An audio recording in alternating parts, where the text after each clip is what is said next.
So I made my Cryptex, and the instructions are here in the video, and I hope you like it. And I wanted to say thanks to Sven and to Sockster for the great instructions. And here we go.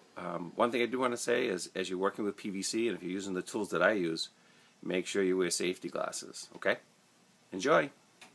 So there's what my Cryptex looks like when it's all done. And be getting ready to put it out into a multi-cache in a couple of days. Looks great. A lot of fun doing it, and I'll probably make another one. Okay, so one of the difficulties we had was trying to figure out how to get those screws into the holes. So after 25 minutes of trying all different kinds of things, I finally figured out the instructions, what the magnetic screwdriver meant.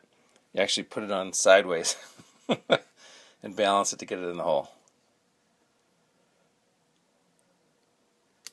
And there it is. Very easy. So now we're going to put a little bit of epoxy there, make it waterproof.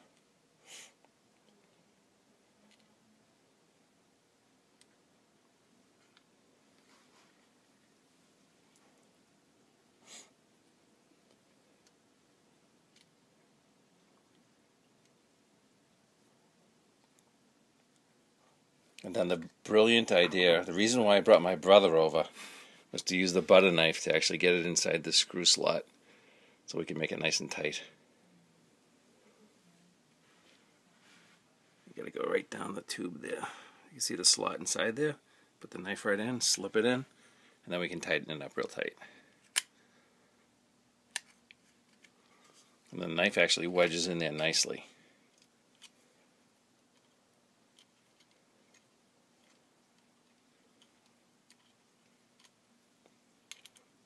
Okay, so we're getting ready to do step 6 of 9, and we were really struggling with how to put that slot in the PVC. So we decided to use a dado blade, and for this first slot cut, it's 3/8 of an inch, and we set up our dado to do that. And so you can see the slot on the tube that we cut. And so now we're going to trim it off using a chop saw, and we should be good to go. We just checked the fit, and it fits perfect. So that's one way to do it. Good luck. So now we have to square off that end, and we're going to use a square file. So go ahead and do that, Dan.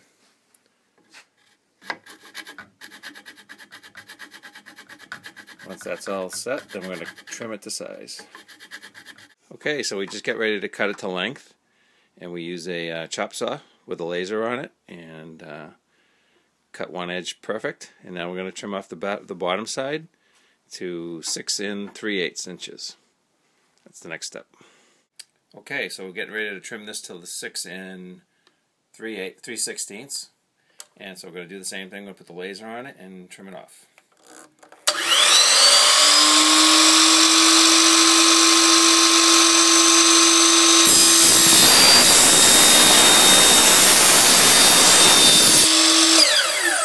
So the inner combination rings, they're made from, let's see, 1-inch PVC, and the drawing here says to cut them at 7/16 and then 1 1/4 of an inch.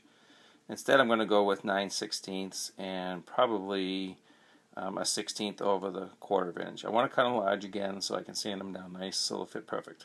Okay? And this is just so you know how I cut them. I use a chop saw. You can see it's a pretty big chop saw, and I put in some blocks to make the measurements all consistent, and then I use this to hold it in place when I actually cut it. Okay?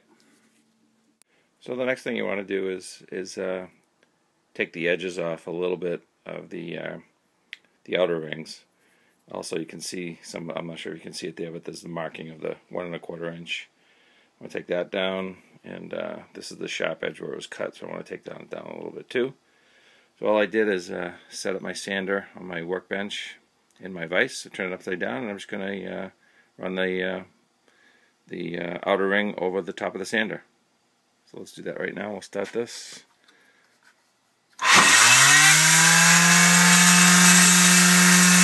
it like that.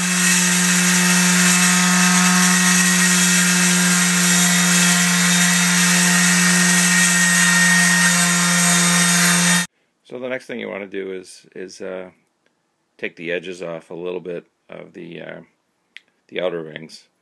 Also, you can see some, I'm not sure if you can see it there, but there's the marking of the 1 1/4 inch. I'm going to take that down, and this is the sharp edge where it was cut, so I want to take that down a little bit too. So all I did is set up my sander on my workbench in my vise, so turn it upside down, and I'm just going to run the outer ring over the top of the sander. So let's do that right now. We'll start this. Run it like that.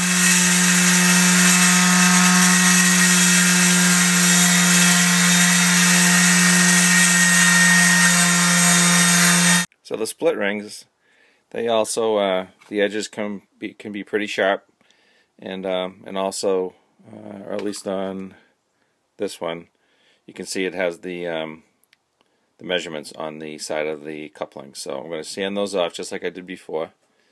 So I'm going to turn my sander on, and I'll just put it on the top like that, and see how it comes out.